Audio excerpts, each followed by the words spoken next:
The Duckfeed podcast network is entirely listener supported. That means we don't do ads. You don't have to hear about mattresses and junk from us. The only thing we ask is that if you like the show, you consider chipping in just a couple bucks a month to help keep it ad-free and help me and Cole pay rent and travel around and do conventions and buy games for the network. Do a lot of stuff like that, pay hosting costs and everything. So if you want to support us, if you go to patreon.com/duckfeed.tv, you can find out how and find out what you get in return. We appreciate everyone who makes that choice. Thank you. Some of our landings were desperate adventures. We are now prepared to meet the inevitable counterattacks with power and with confidence.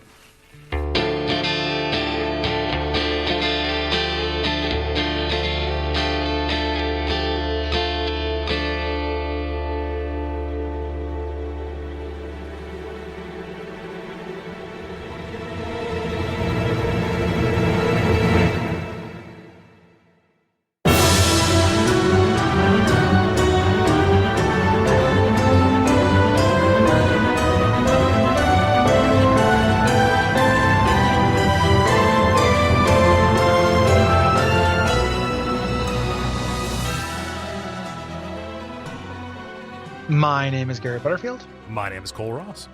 And my name is Dick Daniel. And you're listening to Bonfireside Chat. It is a radiant favorite. Yeah, and this week we are continuing our discussion of Hollow Knight, a very delightful game, Metroidvania that has a lot of Souls-like cues. And once again, we are joined by Nick. Thanks for coming back. Yeah, great to be back. Thanks for having me. Thanks for sticking around. Oh no, you're breaking the illusion. Yeah. It's 1 week later. We reconvened in the studio to come out to you live. Yep. Hollywood, California. Yep. It's the Hollywood Squares, except there's only 3, so it's another episode of Cat's Game. Yeah. So Nick, for people who didn't listen to our last episode, which everyone, I don't know why you'd only listen to the second part of this and not the first one. Nick reminds people. Yeah. Nick, remind people of who you are and what you do. I'm an artist. I mostly make the comic Latchkey Kingdom.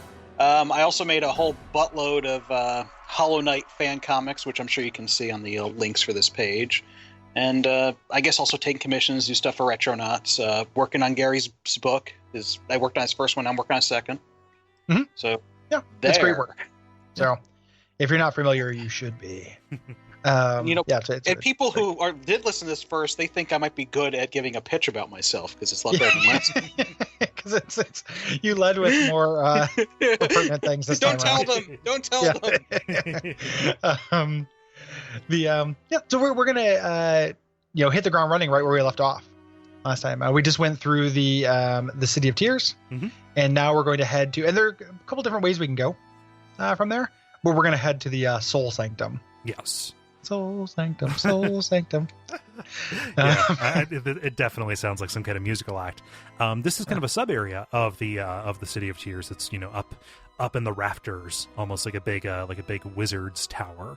And this is one of our 2 Duke's Archives analogs that is kind of held together by elevators and populated by these very, very kind of like, let's say, tenacious casters. Yes. Yeah, these are pretty annoying to fight. The Soul Twisters. Soul Twister. Everything in this area maps onto Lady Marmalade. Yep. For some reason or another. And these guys essentially are first caster enemies. Mm-hmm. They teleport around and shoot magic missiles at you that track you. Yeah. And we'll also summon Soul Warriors, which are these spell swords, right? Again, all of these fencers. This one will cast some magic missiles and also bring in these these follies, which are kind of the souls of these failed experiments that have been popping in out of nowhere throughout this place. I love the atmosphere in this. I will always be down for a mad scientist lab, which is what this very obviously is.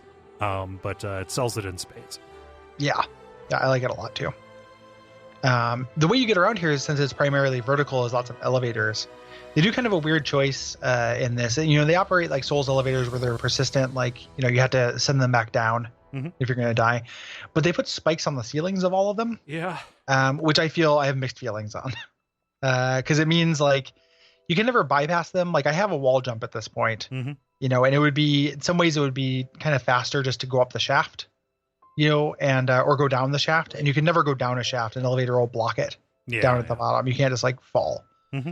And it can be kind of frustrating. Yeah, and also when an elevator has multiple stops, selecting up or down is a little bit tricky as well. I never got it to go the direction that I wanted.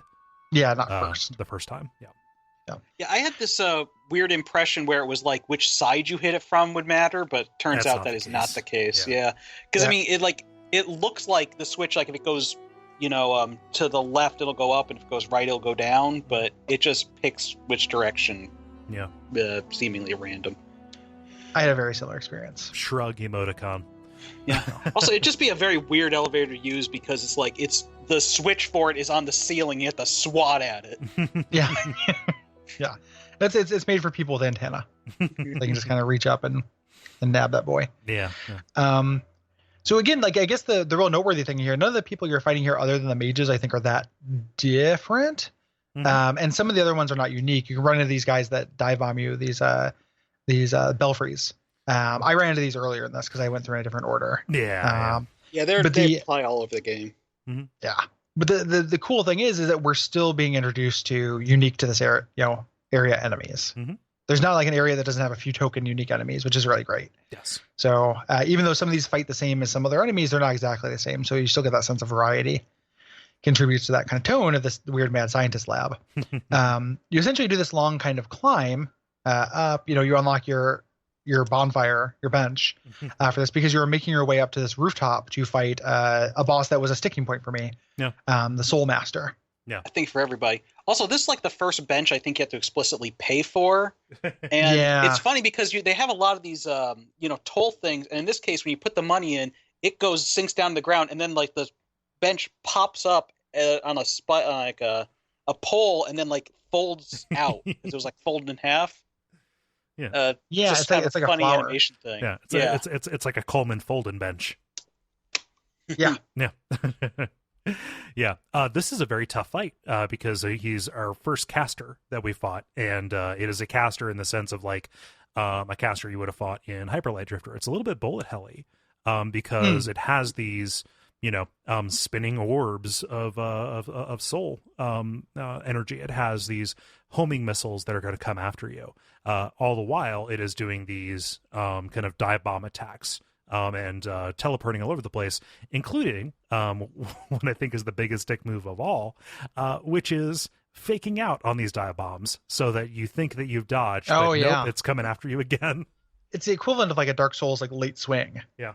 Like, and I love that it happens. Like, it took a while to get used to it, but like I love that it happens. Like, it's such a cool move. Yeah, because it really does make it much more dynamic of a fight. That it's trying to trick you. Yeah. And he does a really cool move too, where he creates these orbs, makes them surround himself, and then moves towards you, just kind of slowly and serenely. So you have to dodge them, and that's a really dynamic kind of dodge too. Yeah, because you have to leap over them and hit him. That's where I was doing a lot of the upswing. Yeah. To get my damage where I could.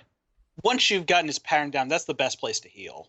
Yeah, because it's it's a really long animation for that. Well, and a lot of bosses do like kind of take a knee every once in a while. Like they have, they don't just have their built-in places to heal. Like some of them give you explicit places to heal. Yeah, they'll stagger. Yeah. And other than that first boss, which is kind of weird, that's the only time you can hit him. I thought, the first time that happened, I'm like, is all this damage I'm doing not actually damage? Like I have to hit him when he's down, like 3 times, like a Mario Brothers boss or something. Not the case. That's just a good time to hit him. It doesn't do extra damage. It doesn't do anything special. It's just you can heal or you can get in one free hit. What I kind of find weird about them taking a knee is that it's like it doesn't really let you get a whole lot of shots in. Because if you start attacking them, once they do that, they recover very fast. Yeah. It's explicitly a heal chance. It's, do some healing if you'd like. Yeah. Yeah. But you get like 3 times a fight, and you're probably going to need a lot more than that. Exactly. It's like a weird kind of mechanic. What happens with this guy I really like. The way it articulates I don't love. There's a really incredible fake out of this guy because he dies and you start absorbing his soul to get the power, and partway through it he says nuh-uh, comes back, dives through the floor, you both free fall into this other arena and you fight phase 2. of him. And it's this little like corpse chute that he has, because this is a place where people are doing experiments on Soul. It's very explicitly like a Dark Soulsian kind of like King Allant Duke kind of thing. And you fight him again with a kind of more limited but more annoying moveset. Yeah. And faster. Way faster, like way less downtime. And it's just kind of like a less interesting fight at this point. I think it's shorter too. Like it is just this frenetic coda that, you know, if you get caught off guard by it like I did, you have to go through the first phase again. Yeah, and that's always a bummer to me. You know. Yeah, it's one of those things where it's only cool if you survive it, like the first time. Yeah. And it's incredible if you survive it the first time. The second time, it's just like, So this took me several times. You know, I got to the second time several times and died. Right. Because he never really stops, like, kind of spawning in random fireballs that home in, like, gently on you. That kind of continuously happens. So it's shorter, but the time you can get in your hits is less. You know, because there's always something to dodge. At this point, you don't have the double jump. Like, your dodge is more limited than it'll eventually become. So I thought this was really hard. The upgrade you get for this is your ground pound, which is it's a spell, so it costs mana to do that. And I never used it as an attack, even though theoretically I'm sure you could. It's another way to bust through some kind of weak floors. Yeah. Well, it really seems like it drives you straight down, so it seems like, you know, you'd be getting yourself hit probably. If you use it much. Also about like the Soul Master, that guy has one of the most annoying run-ups in the entire game. Yeah. It's really obnoxious. Super long. They actually they put a hole by the bench that you can shortcut it. Yeah. That wasn't there originally. Oh wow. It's not just that it's long; it's that you have to bypass a couple of those soul twisters. So they will hound you. Like most enemies have like a very have a real leash in this game, just because they move slower than you. So a lot of things won't chase you that long. Like either they won't be able to jump, so they can't get over a gap, or they just move slower, so you can outrun them. Not the soul guys. You have to if you don't want to stop and fight them, you have to make it to the second screen before they'll stop pursuing you. That second bench, that little secret, or that shortcut you're talking about, that you can do. I did not find that for quite a while. Which bummed me out. So this boss run, I was raging because I was already mad at losing to him so many times, getting to the second phase and losing to him, and how demoralizing it was to redo it, and just going through this boss run and end boss runs. It doesn't add enough for what it takes. Right. You know? Yeah, I was worried that this was it. That after this point, this fun little game has veered off into something that is mega challenge territory. Yeah. Thankfully, it didn't. No, it doesn't. Yeah, because the next area is more reasonable. Yeah. This area so I didn't go here until way, way, way, way later for some reason or another. But the next place that makes sense to go to, because you have the what it was I did not find the proper way into Crystal Peak. Oh, okay. I used the way that you had to use the butt pound. So I thought, okay, now they have the butt pound, I need to go up to Crystal Peak. But there's another way to get into Crystal Peak. Oh, well, that's how I did it. There's a proper way, because I only you do the butt pound way, because I thought you could go find in that really early on. You're just looking for the option to get there. I thought you could go in the other way, but maybe I'm wrong. But that's where I went next. But you can also now access the Royal Waterways. Yeah. I mean, it makes sense to do both of them because they both contain some pretty important stuff. Yeah. So by using this Desolate Dive, you can pound through a manhole cover to get into the sewers, which are these kind of cramped and crowded areas that are pretty dark as well. And this is pretty difficult to navigate because it is full of this acid water, which, the cure for that is found here, but you need an ability from later. Yes. And we're fighting flukes. These fluke type enemies. I really don't like these flukes. Yeah, no flukes. They seem to be made to be very creepy. Oh yeah, for sure. Yeah. They've got those. They've got those teeth. Just the rings of teeth around them. And that's no good. And you split them in half, and they still don't die. Yeah. Well, exactly like the things in Latria. The man. What are they called? Like man slugs, not slugs. It's something like that. But something. Yeah. But even the regular flying ones, they don't fly directly at you. They do these kind of clumsy arcs over you. So you try to dodge around it, but it is just kind of drunk enough that it's not predictable. Yep. Yeah, and then there are also these gigantic kind of pufferfish bugs that start out normally, and then when you hit them or get close to them, they turn into they blow up. Yep. Called hrumps, which is very cute. There's an optional boss here that you should fight, which is the fluke marm, which is a gigantic fluke that just summons flukes. Mm-hmm. It's very hard, but the reason why you want to fight the fluke marm is you get the fluke charm, and the fluke charm is one of the more like fun synergies. Yeah, kind of essentially turns most of your abilities into shooting flukes and doing things with flukes instead of normal versions. It's very cool and cute. Yeah.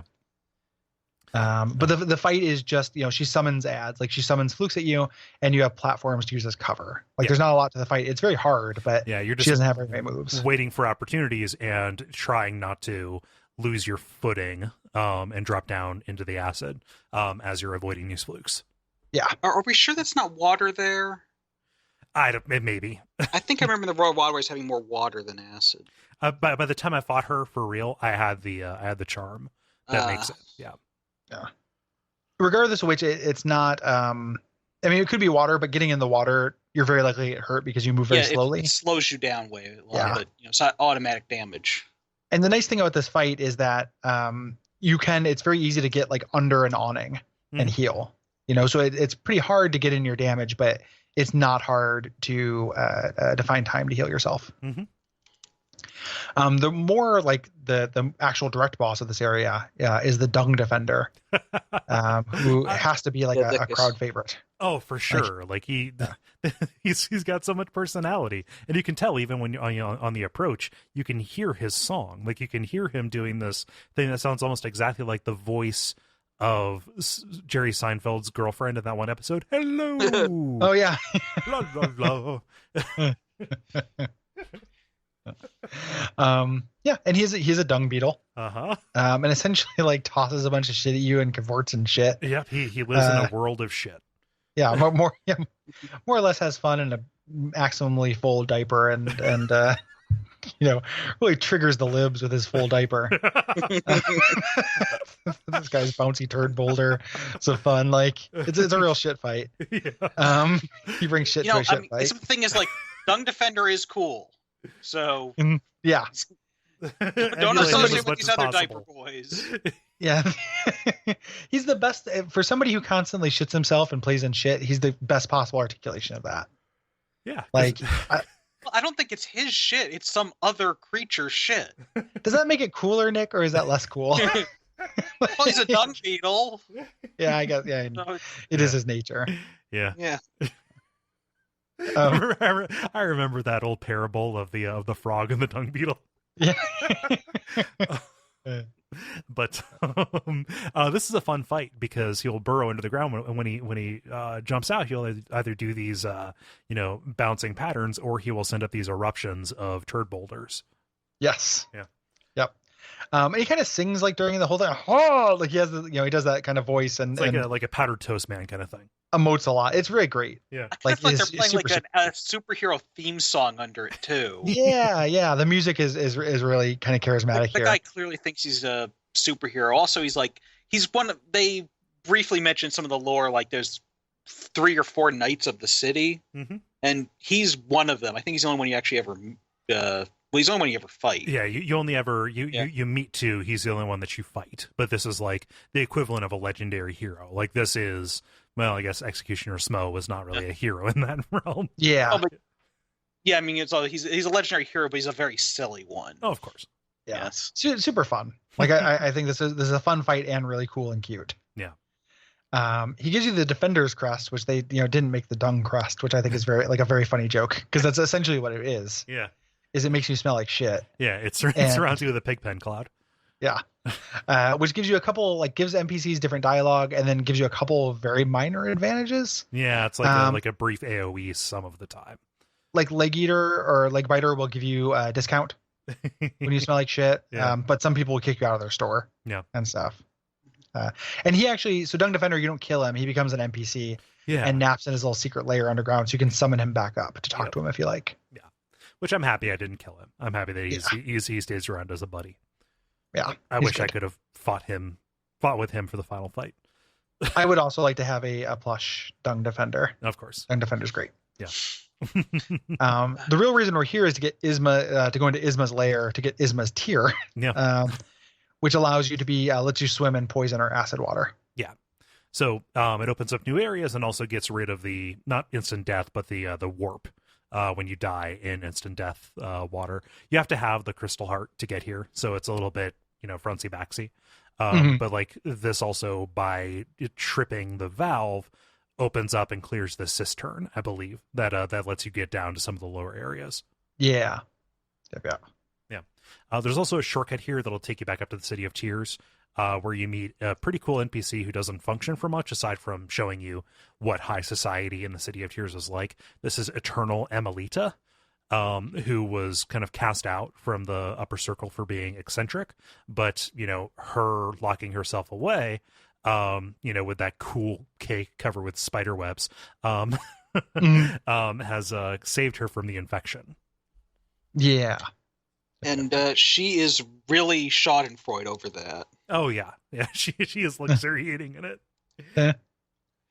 Like the only thing she doesn't like is that she wishes she had someone who's a little more high class than you to talk to about it. Oh yeah, But how awesome it is everyone else is dead. She's not a sympathetic figure. No, not at all. I wish I had thought to talk to her with the shit badge. So I would have liked to have seen that dialogue. Yeah, because I'm sure she has something to say about you just showing up covered in feces. So the you can head back up to the City of Tears or go down to the Ancient Basin, but we need to and again very little frontsy backsy. We needed to get the tier. We needed to get the Crystal Dash thing. yes. So we're just talking about them in reverse order. We will go to Crystal Peak and talk about that area. Yeah. Instead first. Yeah. So I also got into the Crystal Peak by using the Desolate Descent off of the Forgotten Crossroads. That might be the only way you can get in there. I could be wrong. So yeah. But this, it's not one I know of. Yeah. This is a little bit like a Sens. It is a functioning mine that is full of these husks that are kind of continuing to go about their business, whacking at the crystals in this mountain, some of which some of these husks are like actually taken over by this crystal contagion. What makes it like Sens is that this is full of conveyor belts and smashers and trap kind of things. Also on the way in, you pass by Mila, who is the singing bug from before, and if it hadn't happened before, it's like she's gone full hollow and attacks you. Yeah. And the Crystal Peak is full of other Milas that are all attacking you. Yeah, just different miners It's and super stuff. sad. The kind of the different and the conveyor belts are not just horizontal; they're also vertical. Yes. There's like lasers and stuff. This is full of like dun dun dun dun dun dun dun, dun whatever the adjective is for that. Powerhouse. And there's a really it's very very powerhouse. Well, that feels different. Like it's full of power. No, that's the song that you. Yeah, no, I know. It's just not the right adjective for it. Okay. I wish that song wasn't called Powerhouse. We call I don't know, like Wacky Worker Factory. Boy. Yeah, Wacky Factory, Wacky Factory, and Worky Boy. Yeah, the two heroes. But this is really fun. I think. I like the way that a lot of these things articulate these weird crystal bugs with the lasers and shit. Like people get like there's laser guns and stuff. Again, like just jaw dropping variety of enemy. They don't get laser guns; they get laser gauntlets. Yeah. Very very cool. And also, just the vertical conveyor belts are just really fun to navigate on. Yeah. And like you can really get going if one of those things is going up. You just rocket up that wall. Yeah. Yep. The boss here is optional. So the Crystal Guardian, you're headed. I think it's actually marked on the map as a bench, and it's Occupado. One of these husks is here. Oh no. Yep, this is a boss, a very tough boss. Who I just feel like, well, that bench is not for me, I guess. I beat him in his normal form, not in the secondary form. Yeah. I fight him again because the normal form is very difficult, like as is. Yeah.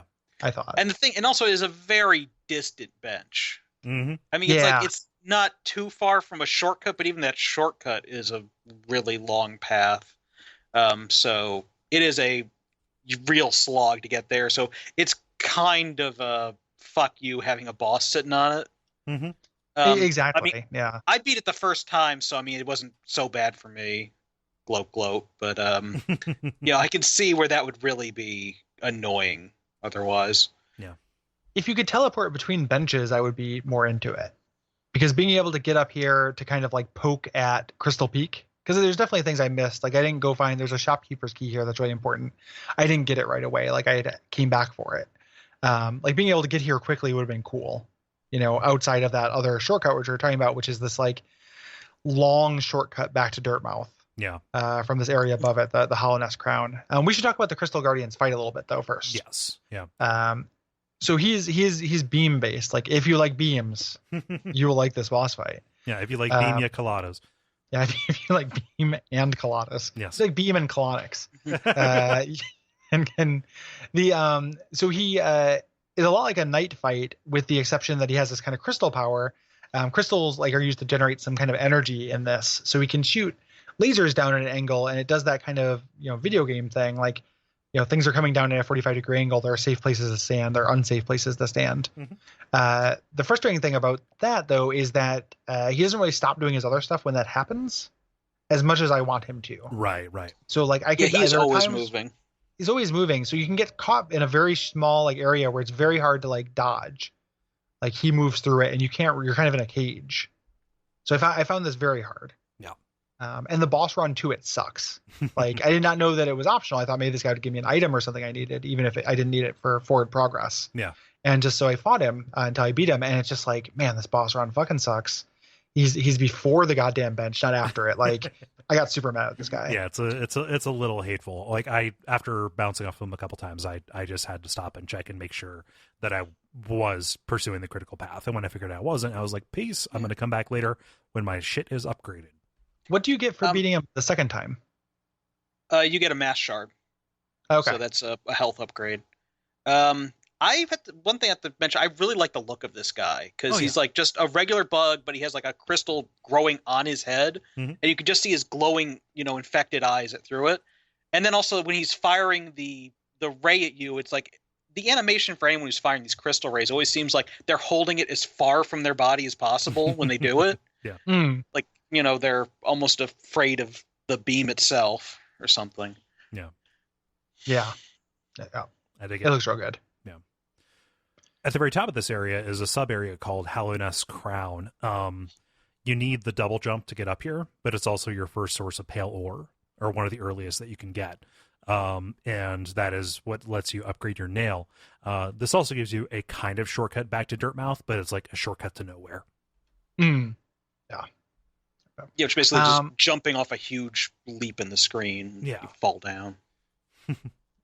The main thing you're getting here is the crystal heart, which is a thing that allows you to kind of spark shine. Like you charge and you can dash in a direction or from a wall, and you'll go until you stop or hit jump.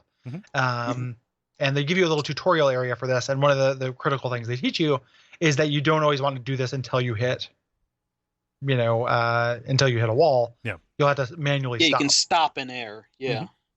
And you have to, like you should frequently, because they put spikes and stuff at the end that you'll run into if you use this. This ended up becoming a really interesting part of like, you never use this in your normal vocabulary for fighting, but you use it to, if you're getting through a flat area and you want to get through it quickly, or in some of the later platforming stuff. Like I thought this was very fun. Like there are times where you have to, use your double jump, your dash, and this on walls to get through certain platforming areas. Yeah, the fact that you can do this off of a wall grab is kind of a big part of it. Yeah. And also the reason it's called the crystal heart is because you literally pull it out of the chest of a giant bug. Yeah. The giant bug corpse, that is. Yeah. So there's an area that I kind of just fell into accidentally from around the crystal heart area, which is called the resting grounds, which is very kind of momentous for the story and the course of the game. It's kind of where the story gets real. Yeah. This would be like, you're probably the closest thing to like the Anne Orlando, if we were structuring this like a normal thing. Like this is where they actually introduce the story elements. The part of me that like really sticks to an exploration heuristic in a video game, this drove me crazy. Wait, I couldn't get back up. Like, I wasn't finished. Like I didn't explore everything up there. What the fuck are you doing? Like I was so mad. Like I still think it's the intended path is that you get tricked into falling down that hole. Yeah, I think so too. It's just frustrating because it's like I wanted to, I never got that shopkeeper's key up there until like way later. And maybe I would have if I had just chose, it wasn't like I purposely eschewed it. I just went like, okay, I can go left or right right was the critical path, left was the optional thing, and I couldn't tell which one was which. So yeah. The resting ground, though, this is this monument to the dreamers that kind of speaks to you and warns you about breaking the seal and releasing the plague here. Yeah. And you get sucked into this dream world. Yeah. Here. God, I love the way the dream world is represented, either when you're in it or when it's encroaching, because it has this kind of pink and purple, ambient fog over everything, but also these like wheels of light. It is just like this, it's very obviously symbolic, but it's a very powerful symbol. Yes. Yeah. And as you kind of move through this, you get to this butterfly that kind of brings you over to the dream nail. You kind of jump on platforms that appear, and you get this item that is kind of interesting. The dream nail allows you to get this thing called essence when you use it to kill ghosts. Some ghosts fight back, some of them don't. You can use it to read minds as well. So it becomes this kind of like interesting lore thing. It's theoretically could be useful in combat because when you don't do damage, but you get a lot of soul when you hit something with it. The idea of using this in combat doesn't make any sense to me. No. It has a really long windup. Exactly. Yeah. And no range. Yep.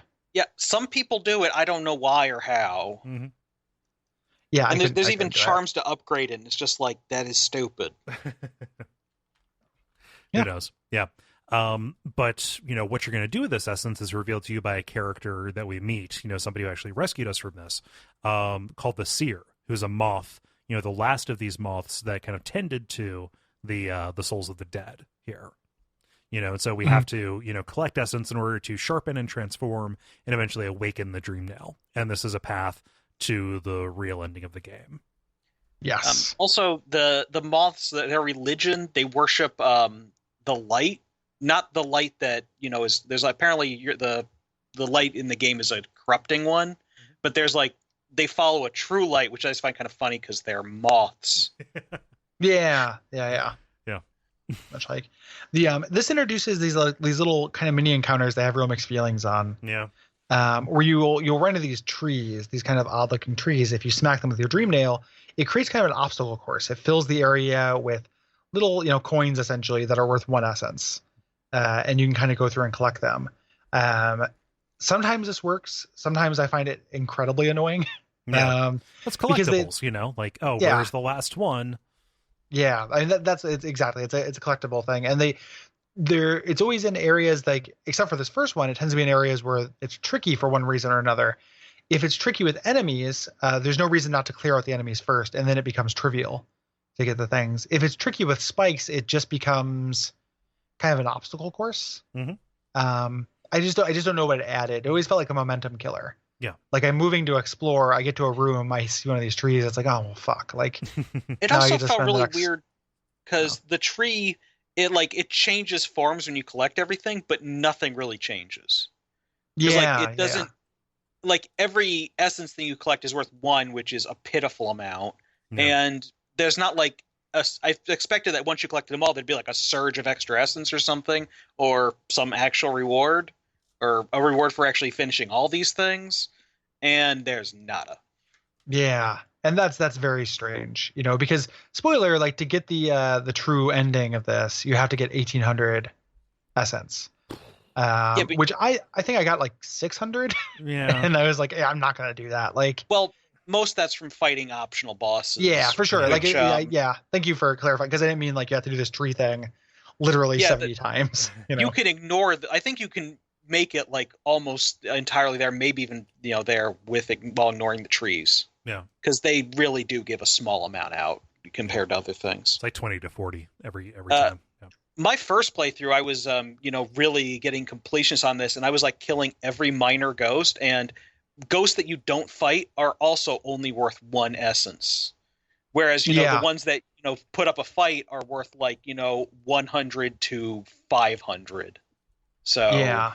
There's really no point in like clearing out graveyards and stuff. Yeah. You still have to do most of it. I think that the way it works is the optional night fights, you can only skip 1 of them and still get to the minimum, I think is what I read online. So like it's a weird, like, it's a lot to do to get the optional ending. Yeah. You know, these are all like robust boss fights. Some of them are very fun, but it just, like, for me, you know, it got to be too much. Yeah. Like, I'm like, it's just like, this is, you know, I played this game for as long as I wanted to play it, really. they served me a massive meal that was way better than I expected it to be, and I went into it whole hog, and then they came out and said, but dessert is mandatory. Oh, no, it's not. I'll take my check now. Like, yeah, well, it comes with, and it's like, well, I could sit here and really cram this, like, very, you know, pretty good, you know, like tiramisu on my already overflowing gullet, you know, or do I go home and digest? Yeah. You know, this steak comes with an extra steak. Oh shit! I like, gotta say, for me, there was everything. It was just right. Yeah. There's the amount I'm a of dessert. Yeah, I'm a glutton. It was just right. It was like, yes, keep it coming. Yeah. Yeah, I recognize that, like, that I'm not like a lot of people have that, and I recognize that I'm a minority in that. Like, Oh yeah. I know a lot of people who are just like, if I like something, I want as much of it as possible. Whereas, like, I will start souring on things, you know, after a certain point, and, like, you know, I tend to favor shorter games. I played this for 20 hours, and that was a really good amount of time. Yeah. Like, I was just like, man, I love this. You know, I'm not saying I don't have a limit. I'm just saying that, you know, it felt like everything about Hollow Knight was tweaked perfectly for me. Mm-hmm. That's a special. You know, like they had Nix in mind for this one. yeah. Hopefully, and not the Nix in mind that led to the Watergate scandal. Yeah, yeah, I can see that too. Like, there are things that I put more time into because they're, like, so Gary specific. Yeah. This was very Gary specific, but just, like, I was way into, like, it made me want a 20-hour game, and then I want in 2 years to play Hollow Knight 2 and love it for another 25 hours. Mm-hmm. You know, Hollow Knight 2 would be great. I don't think they're going to make one. No, I don't think so either. But spiritual. I think these guys are going to have a different idea. Yeah. It's just that. Yeah. I don't need to, you know, find out what's happening to all my old friends. I just would like to see. I mean, they're kind of design aesthetic. Like, if these guys never do another Metroidvania, that'll be a real tragedy. Don't you want to, like, you know, play as the main character in Hornet's Baby? Yeah. Yeah. Like Hollow Knight Babies, Hollow Knight TNG. Well, no, it's a fan character I wrote. Okay. It's like I didn't really write a fan character, people. Yeah.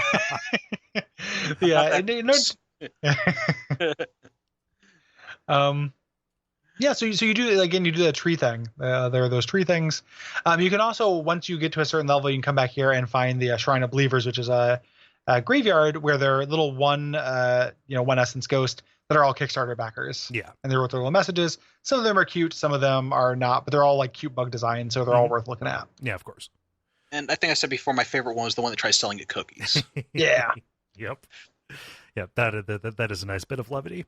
There's also, I don't know what it is with me and lakes where nothing happens, but I love the Blue Lake area of this, which is the source of rain for the City of Tears. So it is a weird kind of reservoir. It's like a reverse reservoir, but you find a couple of people here.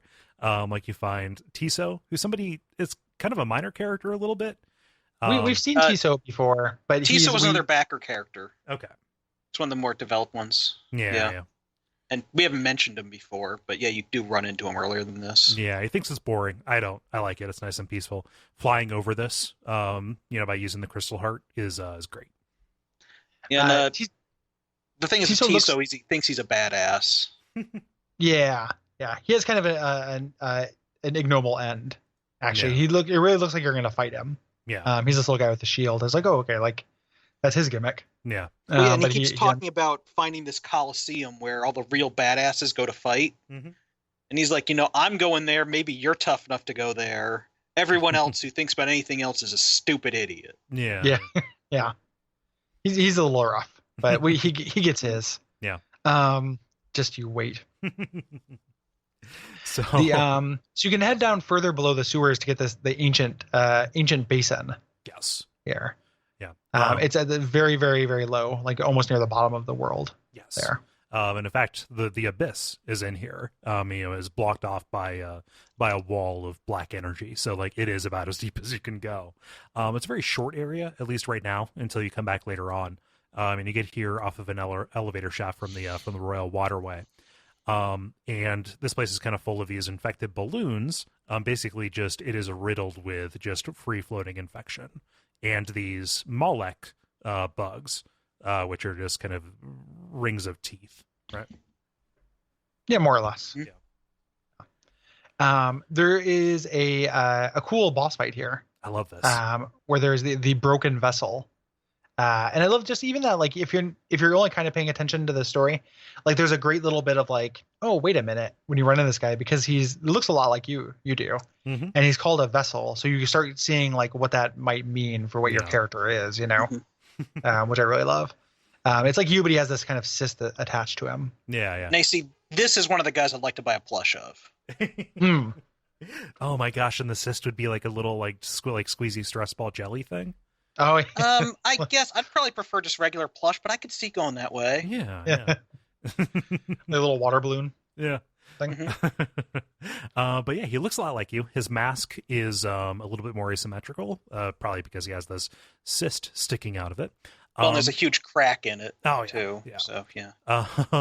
And he fights very similarly to you. Like he does these midair dashes and he does these dives. The only thing that's different is he has these kind of machine gun projectiles that he will shoot out, and he will summon infected balloons. Yeah. Yeah. And what you're doing, when you get past him, you get the Monarch Wings, which is your double jump. Double jump is a great ability. It's up there with like grappling hooks. Like double jumping always feels good when you get this, I think. Double jumping into and out of a grappling hook, though. That's very good. Yeah. And then throwing an air dash there on the end. And then you have a Spider-Man swing. Yep. It's kind of an odd double jump, though, because it doesn't kick in right away. It's like the wings form and then they flap, and that's what gets you up. So you really have more of a fall than you do with a lot of other double jumps, I think. Takes a little getting used to. Yeah, it's like a little bit of you have more of an arc to it. Like you can't just like jump up and then at the very top of it deploy it. Yeah. But this is the last of your big movement abilities. Yeah, like aside from the one that lets you iframe through stuff. Yeah. As far as like getting around, other than the thing that lets you kind of break through those like spirit wall things. Yeah. But for the most part, like now kind of the world is your oyster. So the game has been very nonlinear up, like this middle section is very nonlinear, and it continues to be so. Like we're kind of running not a lot of areas to visit, but like we're slowly kind of reaching the end. Like we still have a lot of shit. But the this is a really great, like getting that double jump is just like, wow, I can go anywhere and probably make it work. And that feels great. Yes. And we have a little bit of a goal here. So back in the resting place, we had the statues of those three dreamers. Those masks also correspond to what we saw outside of the Temple of the Egg. And so we have to use the dream nail to go find these dreamers and, defeat them in their dreams to break these seals. Right. Yes. And subversively, like you think this is going to be like, hey, it's Dark Souls. Here are the big three lords are going to be mega huge hard boss fights. Not the case. No. A lot of them have some of them have bosses guarding them, but they all pretty much give up. They are kind of pathetic figures in like, they want you to win. Yeah, they want you to win, and that's a great subversion. They show up on your map too. I think Kole mentioned that, but it gives you an actual way to go. Yeah. So now we can go to these kind of new areas on the right portion of the map, including the King's Station, as we kind of revisit the City of Tears. Yes. And check out these little sub areas. Yeah. And we're headed to this sub area, the Watcher's Spire, which is nothing too special about this. It is just compact and full of some of the tougher enemies from the City of Tears biome. Yeah. I think this is the last area I actually went to. I wonder if that changed your experience, because I found these bosses really hard, and probably because I came here pretty early on in like my ability to come here. I may have one shot them, but I was like fully upgraded. Specifically the Watcher Knights, like the Collector is not so bad, and I didn't come to the Collector until later. But the Watcher Knights I fought very early on. I was like, this sucks. I got very mad at this fight. Yeah. I was probably like, you could get here before like, with only like one nail upgrade, and I had, all four probably. So it is, that would make a big difference. Yeah, that's no good. Oh. Yeah. But these Watcher Knights, they revive from these spirits in the chandeliers. You can take one of them out by finding a secret area and knocking the chandelier down before you go in. But it just reduces one. I think you have to defeat 5 total. There's 7. 7. There we go. Yeah, and you can get rid of one, and they don't you don't fight them one at a time. The first one kind of they'll wait to spawn in, but it's a little bit like first Four one Kings. teaches you. Yeah. Yeah. It's like Two Kings. Mm-hmm. The Two Kings fight. And the moves are not that complicated. It's hard to fight multiple versions of anything. Yeah. In this game. And it's not quite as elegant as the Mantis Lords, I think. No. Their moveset are like they're a little less like more arcs and parabolas and stuff. Yeah, and less... they're like way out of sync.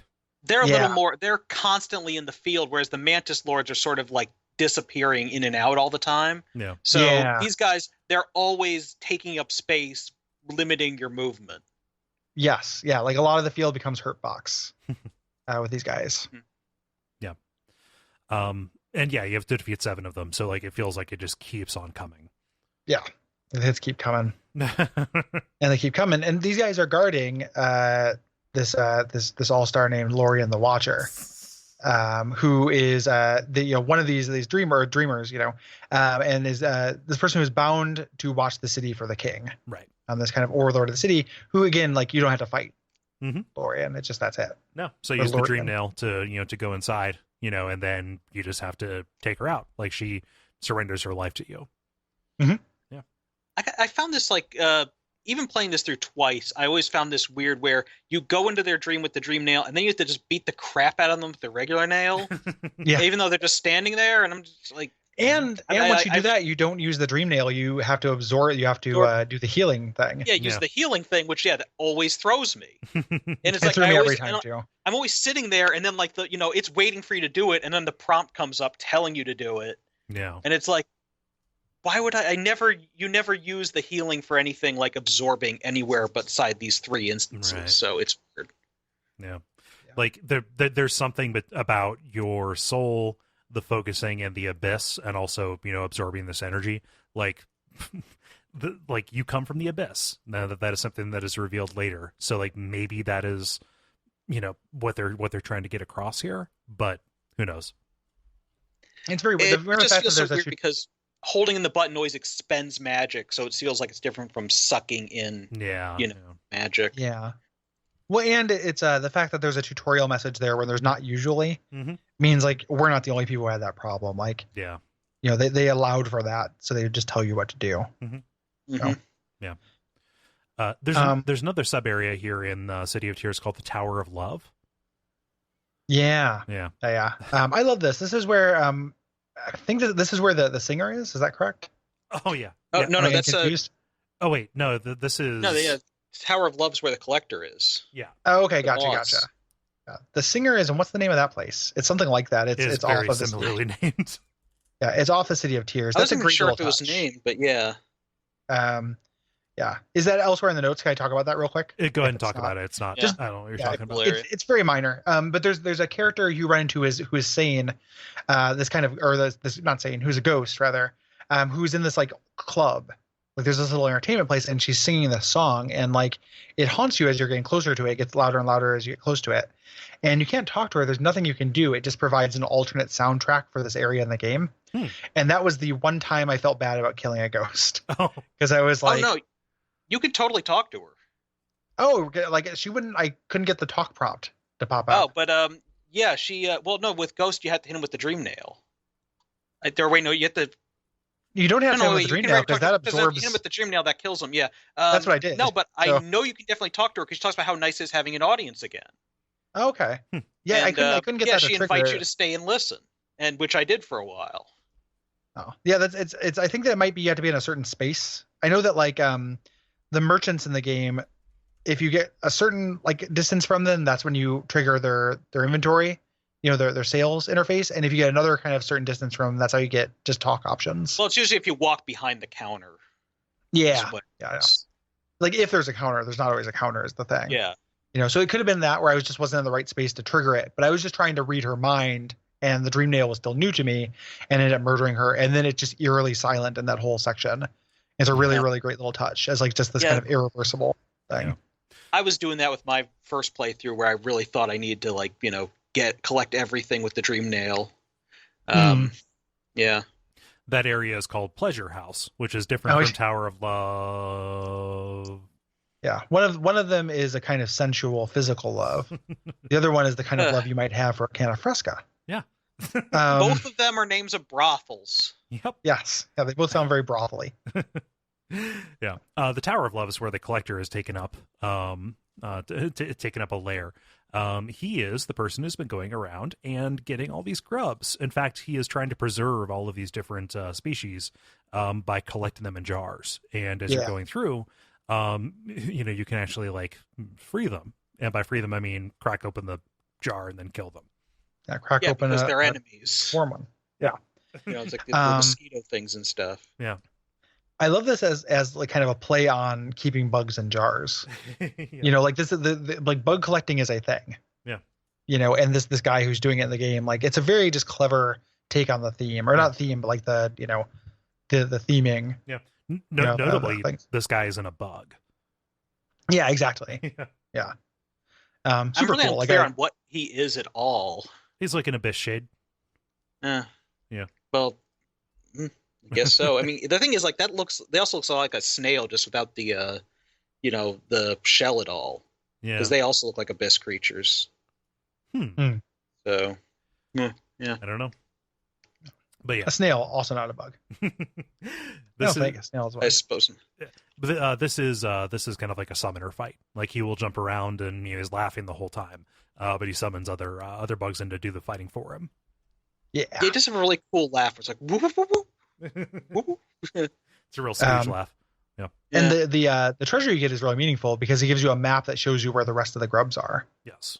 And there are a lot of grubs. Like it's unlikely you have all the grubs at this point. Yeah.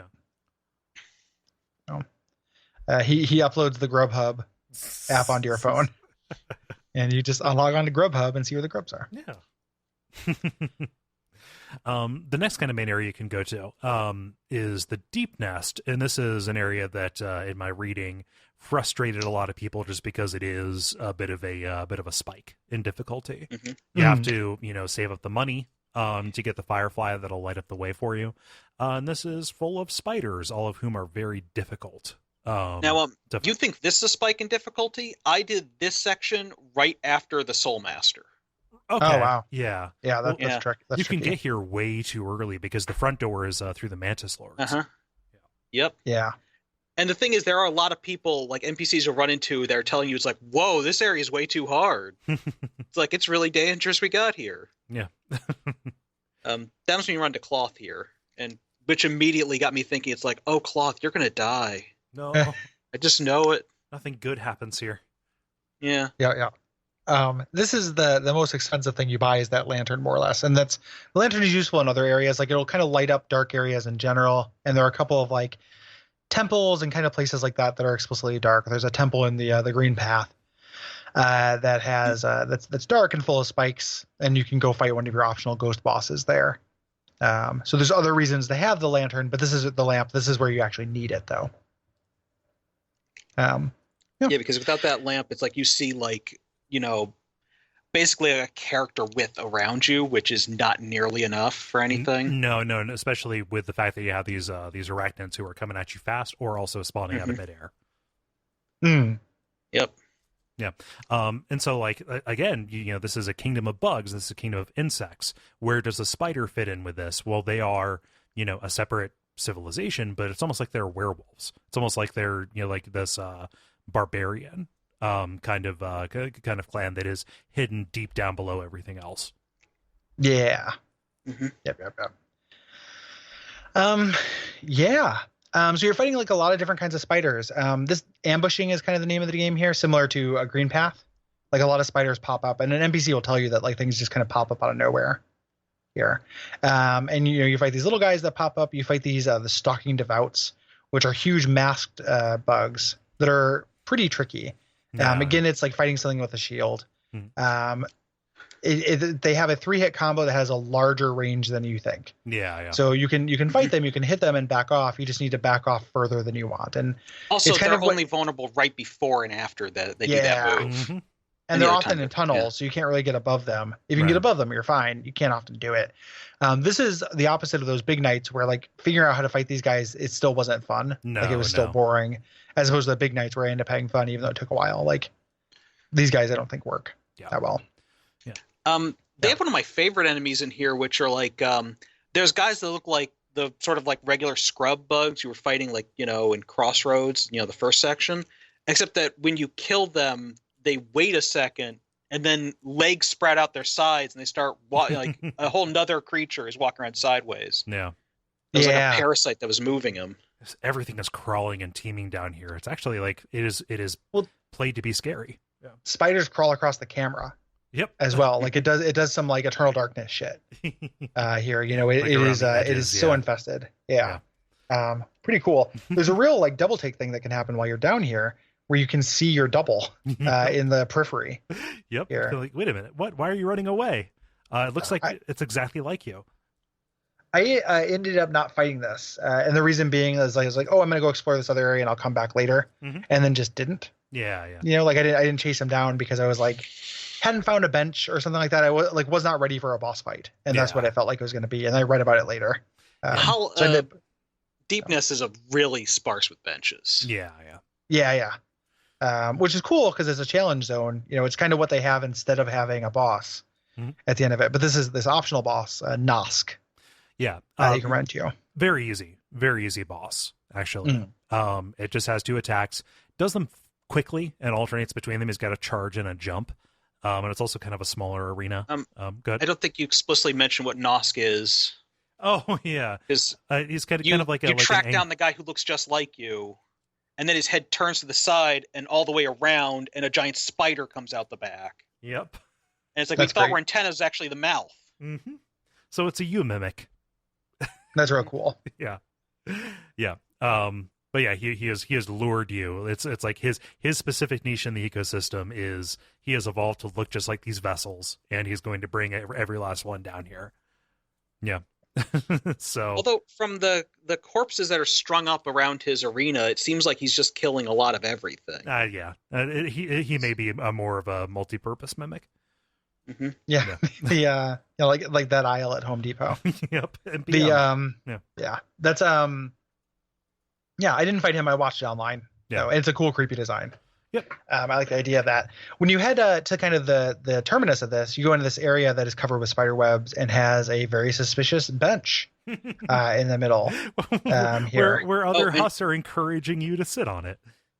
Yeah, have a seat. And if you smack them with your ghost nail, it says that they're lying. And but there's no way to go forward without going into this trap. Like, it's not like if you're clever, you can avoid this. You have to do it. Which is kind of a bummer. And it's sticky, and you sit down and then you can't get up. It's pretty great. It's a good moment. Yeah. But then the spiders come down and wrap you up, and you have to escape their labyrinth. It's not an especially hard area from what I remember, but it is super creepy. Like, you are separated from the rest of the map. I forget what happens if you die. Like, there's a bench here. You can get out. And you think, okay, this is going to culminate in a boss. No, this was their last defense, was this trap. What's really annoying about that area is it's totally crammed with stalking devouts. So a lot of really long fights to kill them. Yeah. The area acts as a boss fight, more or less. There's a lot of stuff to do here, but no boss. It's just kind of a pain. It's really sort of an attrition fight. Yeah. But you get through until eventually you get to Hera the Beast. And you find out that Hera the Beast made a deal to be kind of one of these seals, with the king in order to have a daughter. Yeah. And spoiler, the daughter's Hornet. Yep. So that is why Hornet has these kind of spider aspects. Yeah. Has this like silken web and stuff like that. Because Hera is a spider monster. If you go back there afterwards, not that you'd have a reason to, you find the Hornet at the site of her mother's corpse and is mourning her. Oh, wow. Mm-hmm. Sort of like led you into that story. Yeah. There's also a midwife you can find in a hidden area who will, sort of like hint at Hornet's origin, but she gets too hungry and attacks you mid-story. Yeah. That's funny. I found her too, and didn't really know exactly what was up with her at that point. Like, I knew who Hornet was. I kind of got it, but I hadn't put all the pieces together. But I fought the midwife. Right. Sounds like an NBC show. Fight the midwife.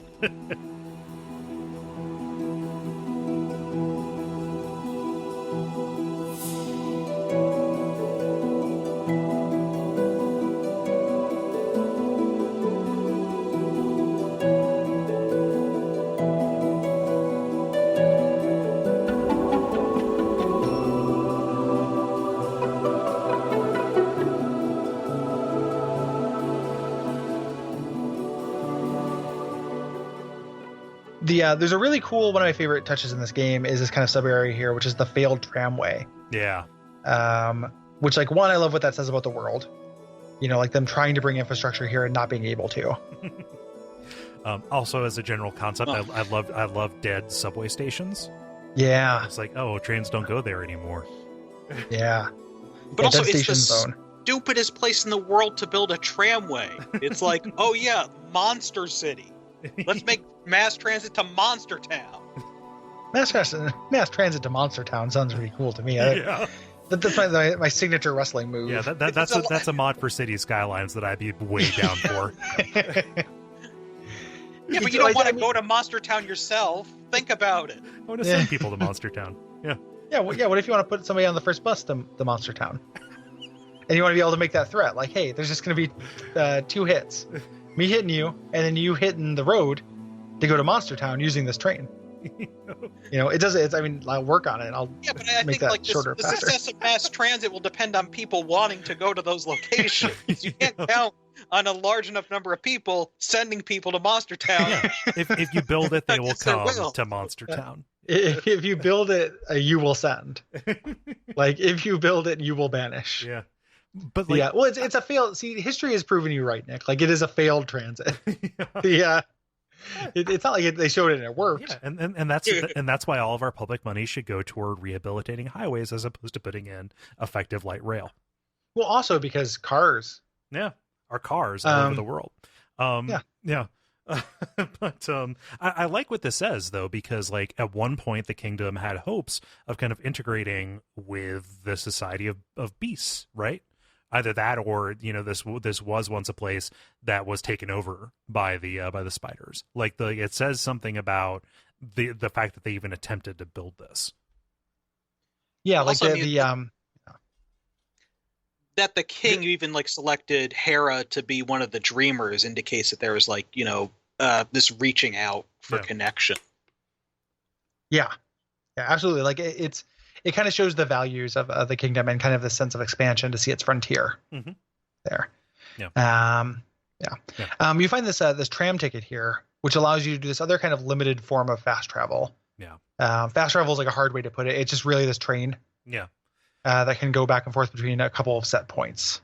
Yeah. And is, a way into an optional area that neither Gary nor myself did. Yeah. Yeah. But it's one of the items that's required for the optional ending. Yes.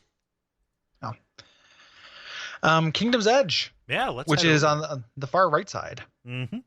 Again, they're showing us new stuff this entire time. This area's predominant color is kind of this bright white and ashy gray, and it looks like it's snowing, but actually this is the ash that is kind of flaking off of the remains of this, legendary ancient creature, this worm, WYRM. Mm-hmm. Also, occasionally it rains corpses. Oh, of course, because you're right below the Colosseum, and those corpses, they gots to go somewhere. Yeah, you're in the Colosseum corpse chute, and I didn't read it as ash. I thought I read that it wasn't ash that was coming off the worm. It was dead skin, like as it rots. Because it wasn't burnt. Yeah. So it's like that's even more disgusting. Like these are just like skin flakes falling down, but it's just dander. It's all dander all the way down. Dander and corpse chute. Like it's a really gross area that's still serenely beautiful. Yeah. In in a real weird way. It's pretty great. And crawling with fleas. Yeah, no, that part's less good because the fleas I think are pretty like I get what they're teaching you, because they're really about so fleas. The way these things work is they do these very short controlled jumps and they relentlessly just move back and forth. So what you have to do is hit them back up, turn around, hit them back up, and you have to do it in this rhythm that's very strict, or they'll overtake you. To the left. Yeah, they're hard. Or you get the non-stagger thing, and you can just keep. Well, actually, no. If you get there's a charm that lets you attack faster. Yeah. Yeah, or the attack faster, or the one that does knockback. Either of them will do it too. The attack faster, I think, is a mandatory one. And the thing is, actually, before they patched it, it used to be only 2 notches. Now it's 3. And at 2 notches, it's a clear no-brainer. He's like, there's nothing else that makes sense for that slot. Yeah. I never found it. I know about it because I read about them later, but I just didn't find it in the game. It's useful. So Yeah, Yep. well, I'm sure. Like I can didn't find conceptualize it what as... attacking fast is. I didn't mean to patronize. I didn't mean to patronize you. I guess what I meant to say was I used it a lot. However, it was kind of outstripped. Those those slots I ended up using more for reach extension. The Mantis reach extender was my primary combat. Like thing. I use that a lot. Yep. Yeah. So there are those little fleas that do that, and then there are giant versions of them as well. They're just kind of harder versions, and these things attack in groups. Those guys are a real nightmare to fight. Yeah, those things suck. I can never get the rhythm. They're only in the air for a short amount of time, so it's very hard to go under them, like even dash under them. And like they will be staggered. Like you'll fight several of them, and they'll overlap with each other. Like these things are really tricky and not that interestingly designed. Like I don't really like this monster. No. Yeah, really the best way to fight those guys is always just get them on the other side of like, some wall where there's a narrow gap. Yeah. That's the way that I did it. Was just wait for them to come to me. Really cheese them off. Yeah. Yep. There's a fun NPC here, Bardoon, who is this gigantic worm, like not Y worm, regular worm, seemingly, who you kind of like scale up the side of. Also, what you meet before him is his butt. Because he's like, there's just a big worm butt sticking out of a ceiling, and you can smack it, and there's like, yeah, you just tickle his butthole a bunch, and then he just like, and then you come up when you see him, and he's just like, that wasn't entirely unpleasant. Like, just like, whoa, but like that's your business. Yeah. What do you want from me? Well, I mean, you were smacking it, Cole. Yeah. I didn't know what it was. I had to, I had to smack it. It's a video game. I only have so many things I can do.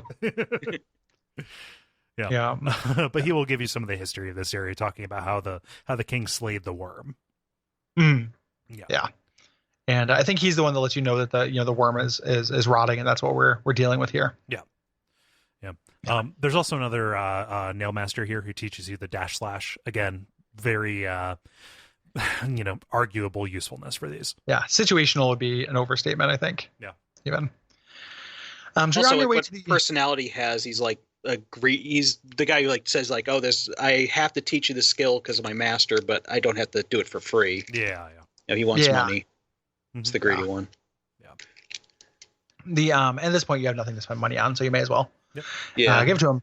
On your way towards the worm's corpse, which is where we're ultimately heading, there's a really useful hidden bench. Yep. Up in the ceiling, that's like this little dome, this kind of like little settlement outside where it's ashing, it's like skin flaking. It's like a tent. It's like a tent, like put up against the snow, like a it looks like expedition. A camp for like guys on an expedition or climbing a mountain or something. Like the thing is going to take place here. Like it's very cool and very useful because this is, for my money, the hardest boss fight that I fought. Yes. It was very close thing in the game, but I obviously didn't fight the actual end boss, which looks like a nightmare. This is the hardest boss I fought. Yeah, it looks. I mean, the first phase, I watched the first phase. I was like, I could do this, and then I was like, oh, there's 5 phases. But this is the second Hornet fight, and this is incredibly hard. Yes. It's doesn't feel unfair because it's based on the other Hornet fight. Like the moves are she adds new moves, but they're logical extensions for the most part. Yeah.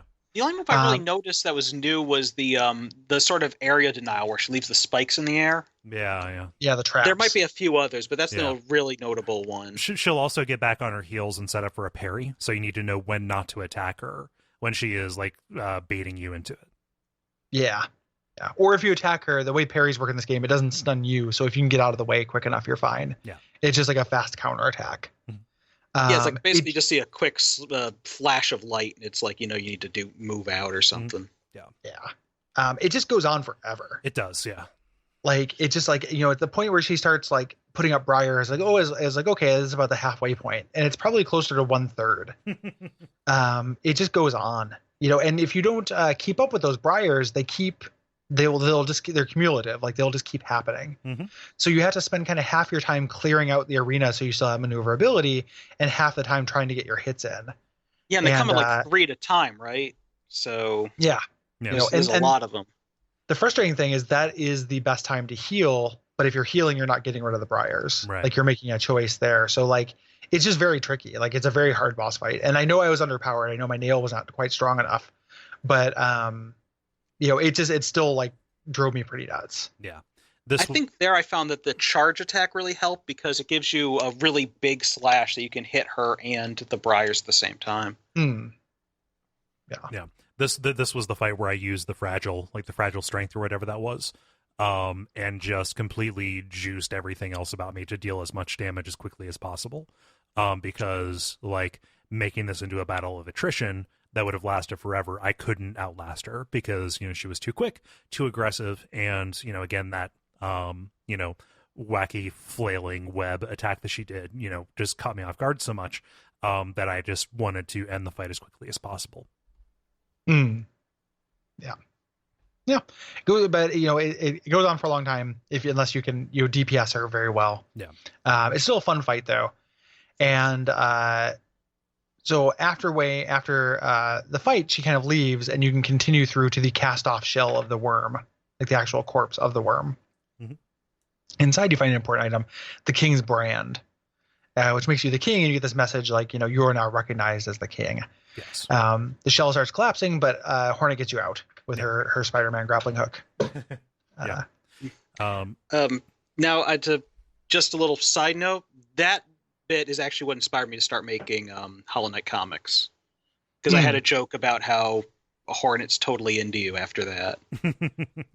Because I mean, she's really attacking you all the time there, but then it's like, you saved my life, you dig me. Yeah. Yeah, I mean, so she's been testing you, and like now she has got a sense that you have the mettle to actually follow through on this. And there's a point later on where she explicitly says, like, "Hey, I'm going to let you do this. I hope you take the hard path and not the easy." Yeah. She looks at you and she says, "Is it metal?" And it says yes. So there's optional areas we're going to kind of do our roundup on our way to the end. Like we could do a beeline to the end if we wanted to now. Yeah. The Coliseum of Fools, which is our optional kind of battle zone here, that's right above Kingdom's Edge. It's 3 long wave-based fights that I actually really love. Yeah. I think these fights are really, really good. Mm-hmm. And I think they mix platforming and combat in a really fascinating, like, cool way. Well, they're like portal test chambers because they'll reconfigure to like best suit the enemies you're fighting. Yeah, and they're unique enemies to it because they're unique enemies. This would have been so easy for them just to do remix stuff, but there are like these new like the bulky guys that you run into first are new and unique to this area as far as I can tell. Mm-hmm. So they have a lot of gladiator-like guys that are unique there. That's so good, and there's all this flavor. So like Ciro or whatever, Tiso, the Tiso, the shield guy, he showed up here and he didn't make it. Mm-hmm. Your Angry Boy, his corpse you find outside later. Yeah, he's here at first. He's like polishing his shield, and you find out he died doing it. Zoda's here, and he earlier he was captured by something else. Mm-hmm.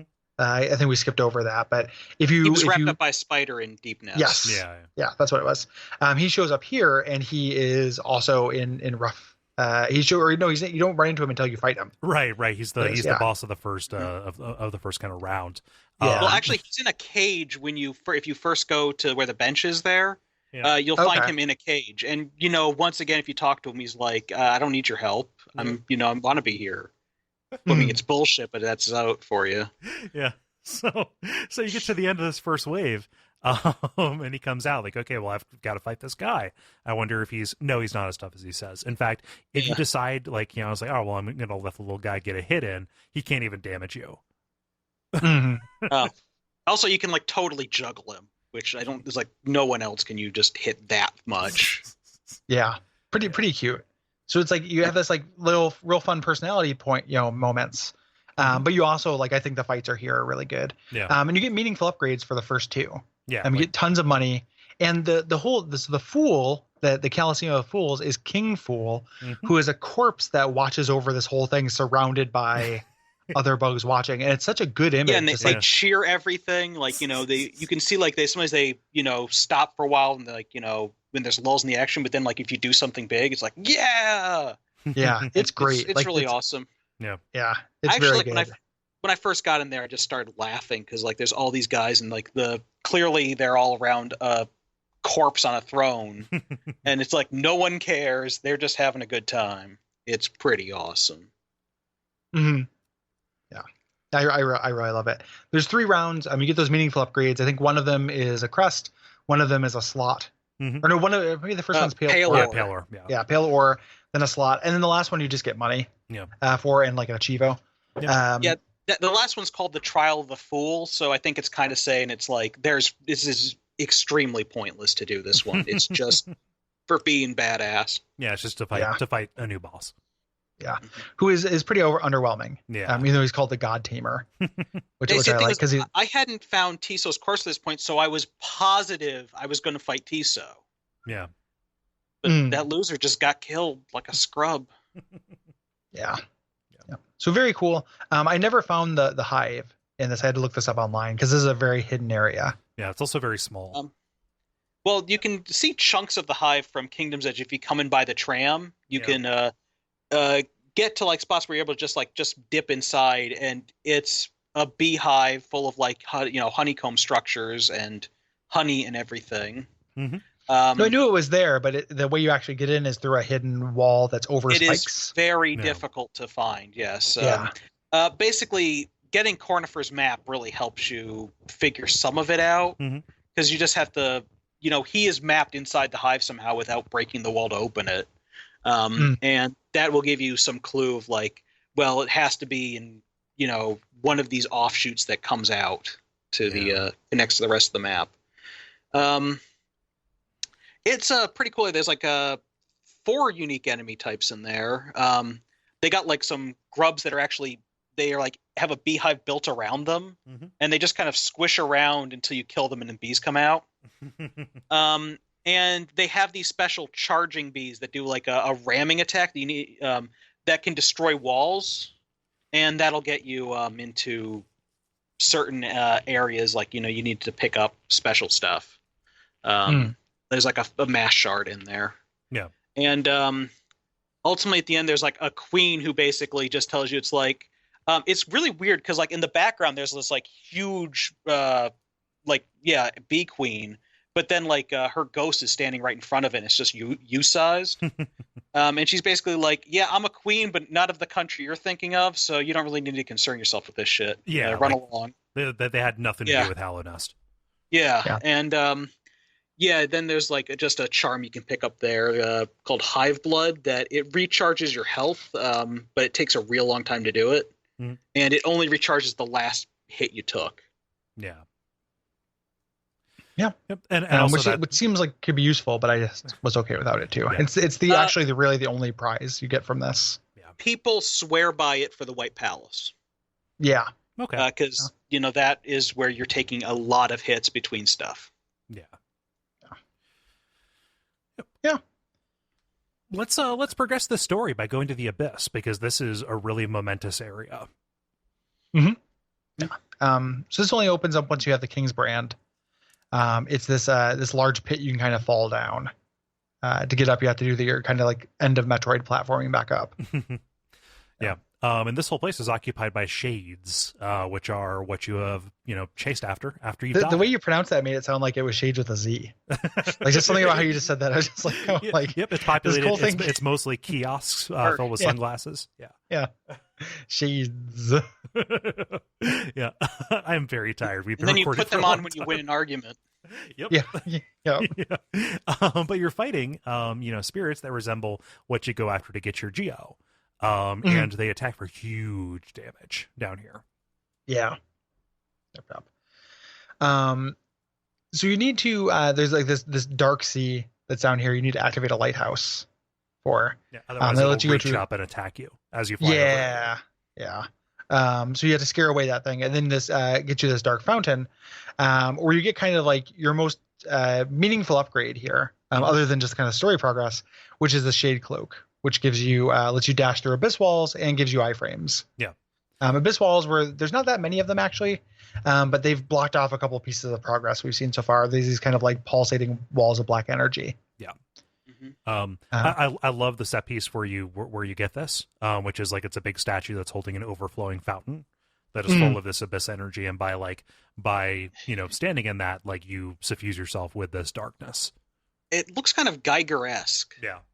Really got an Aliens vibe out of it. Yeah, and like now you understand like all of those weird little xenomorph statues that refill your soul. Well, yep, they're associated with this. Yeah, and it's something to be like for the Souls player. Like you are a creature of the abyss in this. The abyss is not bad. No, it's I mean, like the abyss is just an unformed potential. Yes, like orange things are bad. Right. Black things are good in this game. Mm-hmm. On your way back up, you're onto Hornet again, and this is where you get like your backstory, your character backstory. Yeah.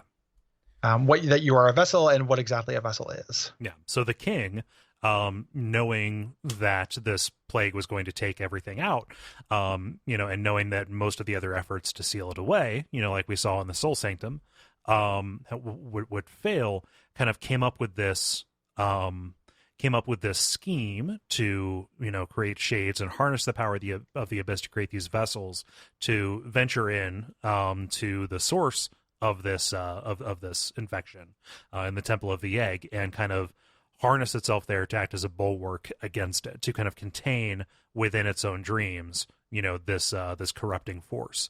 And the reason that didn't work was because the seal is incomplete, and the other vessel that was up there before you, what has become and morphed into the Hollow Knight, is cracking. And, the other seals that were put up by these dreamers, those are only really a way to keep people out more than anything.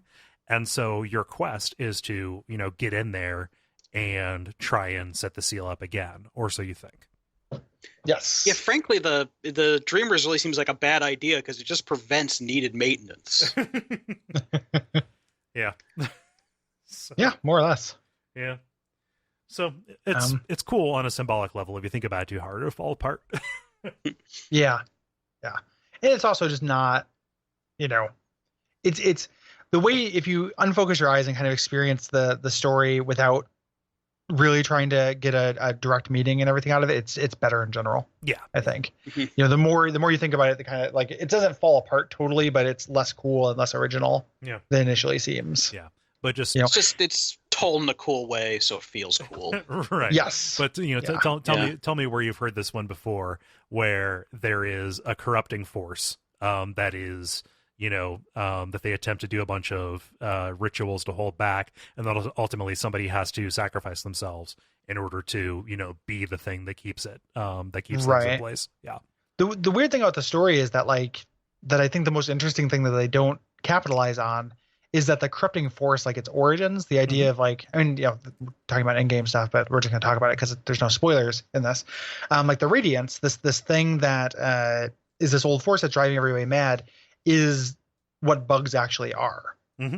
So like the aberration in this game is the sentience that we're experiencing. Yes. And they don't do a lot with that. No. Like they're not presented as two states that are like it. That is the natural state, which again is kind of a Dark Souls thing. Like, the dark is the natural state in Souls, but they don't really, it's set up as kind of more villainous as opposed to two options on the menu, Right. Like it's always set up as this corrupting evil thing as opposed to just kind of like, well, bugs actually don't have personalities and they can't talk. Yeah. Like the king, he got a touch of that. Like he was the first one who had sentience, and by defeating the worm, he was able to harness that and bring it to everybody else. Yeah. And so he was as much part of this as anybody. So his role in this is almost one of atonement as well. Yeah. Yeah, and also it's made me think early on they do refer to Hollowness like the only city in the world. Mm-hmm. It's like just a really quick line right in the early parts. Based on what we saw outside, everything around it is just this huge desert. Yeah. There's nothing to this. There's nothing that supports it. Mm-hmm. My headcanon likes it much more if this is actually just happening underneath like Dark Souls or underneath our world. Like it's not the only city in the world. This is just bugs. It's just underfoot. Yeah, well, I love that. It's the only city in the world, and that's the only place where bugs are intelligent. Mm-hmm. Yeah. So it's the only place where dogs can vote. The worm. Yeah. It's the only place where dogs can look up. It's very just weird that it's not considered like there's not like a stink to the sentient thing. It's not considered aberrant. Mm-hmm. In a way that I would think is the most interesting thing about this, the story. Really, it's like sentience is pretty great. I'm enjoying it right now. Well, for sure, but but much of a downside. So, I don't want bugs to be sentient at all. Well, I don't want bugs to be sentient, but I bet bugs would like to be sentient.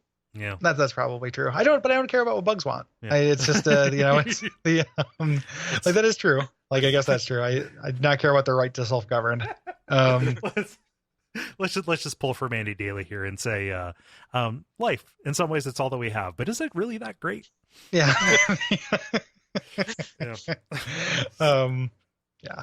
So it's just kind of a weird thing because it's like the other thing. I mean, I'm sorry to belabor this, but like there's elements of bugs' lack of sentience that is the reason why bugs work, right? Like they have a very structured, formalized society that doesn't jive with individualism. Yeah. And that would have, to me, even dealing with that a little bit, like having that be mentioned would have done a little bit more with the theme. Like, as is, the fact that they're bugs comes up in a couple cool, clever ways, but then the story is just Dark Souls mapped onto them. Yeah. You know, like, I almost wish that the Radiants had not been associated with like a hive mind, you know, lack of sentience. I wish it was just evil corruption. Yeah. And it wasn't a thing that mapped onto regular bugs, so it didn't have that, like, not like that kind of potential onto it. Yeah. You know, for being actually about bugs as opposed to just being a story that could have been told with humans more or less, you know, and was in Dark Souls, you know. Yeah. They have a formalized society or a formic society.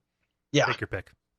Yeah. I mean, that's just my preference. It doesn't ruin it or anything. Yeah. Like, it's still told in a very cool way, and I still enjoy the story beats. Yeah.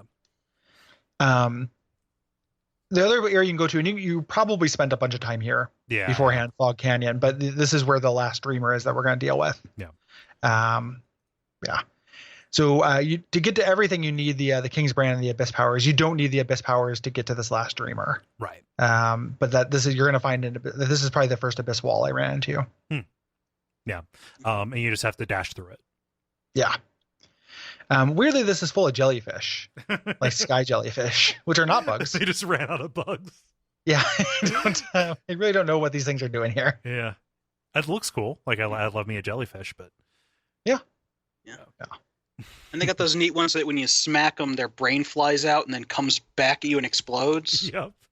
Yeah, those things. That's a fun enemy. For a loop. Yeah. For some fucking reason, that's where I mostly use the projectile attack. Yeah. That rams the thing into a wall and then immediately detonates it. I did the same thing, and before I figured it out, I had no idea what was hitting me because it happened so quick. Like I would just fight one of these things, and I would just blow up for 2 damage. Just what the fuck was that? Like, and died, you know, once or twice at least, which is, you know, doesn't speak well of me. It was, you know, being a little slow that day, but like, you know, kept dying to this thing without really realizing what was happening. After doing it twice, I got really good about dodging the follow-up attack. What's really great is if you can get the overhead attack, you can a lot of times knock them right into acid, and that kills them before they come back at you. Yeah. There was a spot where actually before I got there before the double jump, and I was trying to get up this area that was way too high, and I was trying to like time it so I could just get on top of one of these guys, do the down slash, and hit them, and they don't respawn every time, so it was very difficult. Don't think I ever made it. Yeah. This is a cool area as far as like, so it's all about this area denial. You know, the jellyfish, which you're kind of disincentivized from attacking because of that counterattack. And then these like areas of lightning bugs that create actual lightning. Yeah. These little things. So it's tricky platforming and stuff, including like sequences I really love of these bugs that walk across the water that you have to kind of down slash your way onto their backs. These are really fun, challenging platforming things, I think. Yeah, I'm way into it. Yeah. Yeah. The center of this is where we're headed. You know, it's marked on our map. It's the teacher's archives. And Motomon is the dreamer who was kind of doing some more science, not messing around with soul arts and stuff like that, you know, to try and counteract this curse, right? Counteract the infection. Yeah. Yeah. So Monomon doesn't fight you, but is protected by Umu. Who is the boss fight you have to fight here? And this is where you get to team up with come on guys. UUMUU. Fuck you. Yeah. And then but you get teamed up with Quirrell. Quirrell helps you with this fight because Umu is only vulnerable after Quirrell dashes into it. Yeah. Yeah, it turns out Quirrell's totally a ninja. Oh yeah. He's great. And this Umu is more or less like a Metroid. Yes. Like it kind of looks like a you know, floating kind of Metroid character. Yeah, but like it feels really great to have this change of pace where, you know, it's not a hard boss fight, but you know, you're stomping it with your friend. and waiting, just waiting for him to get into position to open, create an opening for you. Mm-hmm. Yeah. The only thing I think it's really missing is that you guys should really fist bump afterwards. Oh, of course. Yeah, that would be really great. Yeah.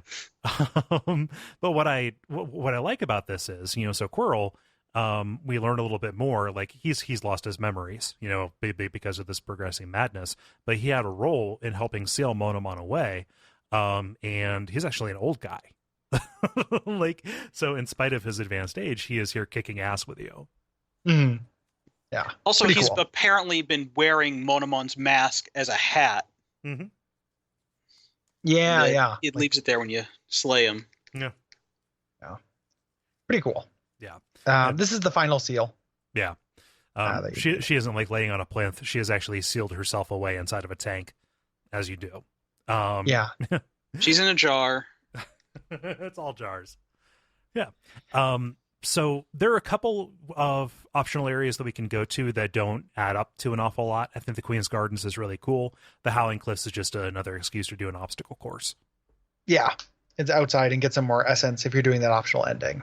So yeah, they're fine. There are some boss fights there too, but again, we're not catching everything. Like there's some night fights and stuff we didn't mention. Night fights are essentially you run to a ghost. If you hit it with the nail, or if you say yes to its prompt, it becomes a boss fight. Yep. Dream Warriors. Yeah. Some of them are cool, some of them are less cool. They mostly consist of the ghost floating around and projectiles appearing in a certain pattern. Yeah. Lots of pinwheel kind of, caster kind of stuff. Yeah, you get kind of the feeling that, like, okay, these were maybe made for backers or something. It's like they're really knocking them out a lot faster. Yeah. I mean, it's like, and the game has like 30 bosses, so you can't really blame them for a few of them being a little more phoned in. Well, for sure. For sure. Like I kind of wish there were just fewer bosses. Yeah. Like I some of the phone went in, like most of them are great. Like I think that most of the boss fights, even the ones I kind of complained about, are actually very good. Even these ghost guys I still had fun with. Oh yeah. But I mean, you could see it's not as much going on there. Yeah. Yeah. The one that comes to mind, I fought a couple of them. The one that comes to mind is the one that's in the Spike Temple in the Green Path, that just kind of floats around a platform area. No eyes. Yeah, no eyes. Who And just pretty sings much and shoots. It just summons a lot of like Medusas from Castlevania. Yeah. And I'm just like, well, thank God this is the only place I have to deal with these sort of things. Yeah. Because so many other games like, Castlevania have those all over the place. Yeah. It's like, I'm just glad they're just this one boss fight. It's just frustrating because there's she only just really had the one move, and to teleport around, and then she just got faster and did more of them. And I was like, this is bereft of imagination. Yeah. Yeah. Kind of from a design standpoint. But these optional areas you do have to go to if you want to get the true ending, which me and Cole didn't do, Nick did. Specifically going to the Queen's Gardens to find the White Lady. It gives you one half of the King Soul, which is one half of the item you need for the true ending. Yeah. And also on the way there, you fight the Traitor Lord. Yeah. When you do that, Cloth shows up to help you out. And the other thing was like, Cloth is an NPC who's you first meet her and she's talking about how she's looking for really tough enemies. And eventually, like, she ends up like in deepness and she's like really just terrified of everything she's seeing there. But then later it's like, oh, seeing how, tough you are, little guy, gave me confidence. And but then like, fighting the Traitor Lord, the Traitor Lord impales her and then she delivers the final blow, clubbing it to death. And the Traitor Lord is the fourth Mantis Lord. Yes. Yeah. And she gives this story. Apparently there's like, if you do things in a different order, you can actually stop her from getting killed. But then she'll reveal like, apparently you can talk to her in the basin, but if you skip that, then you can fight the Traitor Lord without her showing up. And then if you go to the basin, she'll tell you how she's actually seeking all these challenging fights because she wants to die in combat. Because there's this Shades character. of Sigmire. Yeah, there's a character named Nola who apparently she's trying to reunite with, who died in combat. And you can talk to her ghost after she dies, and she's like really proud of what she did. She's like, I'm just gonna like, I'm gonna go hang out with Nola pretty soon, but right now I'm just basking in the glory of it. Yeah, it's a good character. It's very sweet. Yeah. Before we totally get into the end game, one of my faves. Yeah, she's very cute too. Like she's like the cute version of Maneater Mildred. Yeah. Before we totally get into the ending too, because we alluded to it earlier, you can find a hidden area where all the stag beetles are from. Because whenever you run into the stag beetle, it says the last stag beetle is his title. Yeah. You go to this area where they're from, and you can find an egg that recently hatched, and then he becomes the old stag beetle. So there's this little very great kind of uncertain note of hope. Yeah. Maybe there's another one out there. Like he's maybe not the last of his species. It's very sweet, and it never really actually spells it out. No, I'm very happy that it stays so understated. I missed it completely. Yeah. Oh yeah. Oh, well, also, if we're just going to do a character roundup, one of my favorite characters we missed in Fungal Waste, Bretta. She's below the Mantis Village. There's a spot you can get to, but you need a lot of, I think you need wall jumps and the air dash to get there. There's a single bug who has, an orange cloud around her head. And if you go up to talk to her, the cloud clears, and she basically says that she just thought that everyone forgot her. And... she's just the thing is she shows up in Deep Root. I can't remember the name of the first village now, but I'm blanking on it. Dirtmouth. But Dirtmouth. She shows up in Dirtmouth, and you can read her diary. And actually, it's not her diary. She's written really glowing, fancy language fictionalized accounts of you saving her. Where she calls herself the Maiden, and you're some sort of prince or something. And you can also sit next to her in the bench, and she blushes in Dirtmouth. She's actually kind of like your fangirl. She ends up having you can see she's made a Hollow Knight plush that is sitting on her bed. And at the very end, if you fight Zot in the Coliseum, Zot will permanently be in front of her house talking to her about the story of how he succeeded really greatly. And she'll just be going "Oh, Gray Prince," and your character was named something else, so she's now into Zot. Yeah. He goes through his 46 truths or whatever. Loop forever. If you keep hitting up Zotes for conversations, he has all his rules, and one of my favorite ones is your mother will always betray you. Yeah. It's very good. There's tons of those little characters which once you get used to the fact that they're there to provide color and they're not going to fulfill a mechanical purpose, they don't necessarily have a quest. Some of them do have quests aligned with them, some of them don't. Once you get used to that fact, it becomes very it's just more charm. Yeah, they are all very charming. Yeah. So and we didn't get all of them, and we're not going to. There's several we didn't miss, and there's several those night fights we missed and stuff. We have 4 hours and 20 minutes to go over all of this, so you'll forgive us for that. So what do we actually have to do the true ending? Because I did not do this.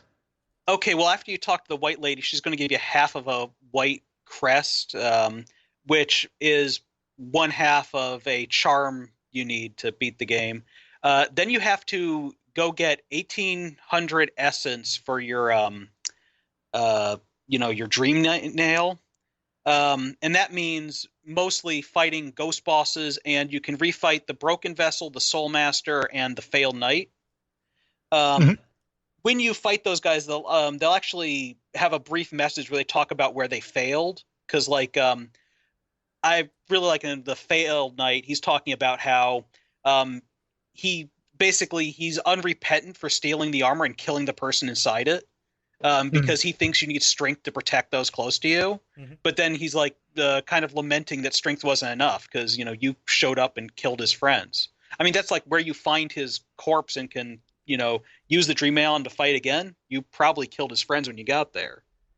So, but once you got that 1,800 essence, you can go to the Ancient Basin where there's a corpse of a white knight that if you hit with the Dream Nail, you enter his dream. It's the White Palace, which is basically Super Meat Boy.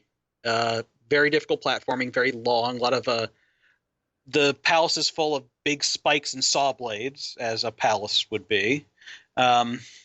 You get to the end of that, you find the corpse of the king, which has not the other half of the white charm. That will give you the king's charm, which is a 5-slot charm that will continuously regenerate your soul. You take that into the deepest part of the basin, and you find an egg, a black egg, and you sort of go into a dream.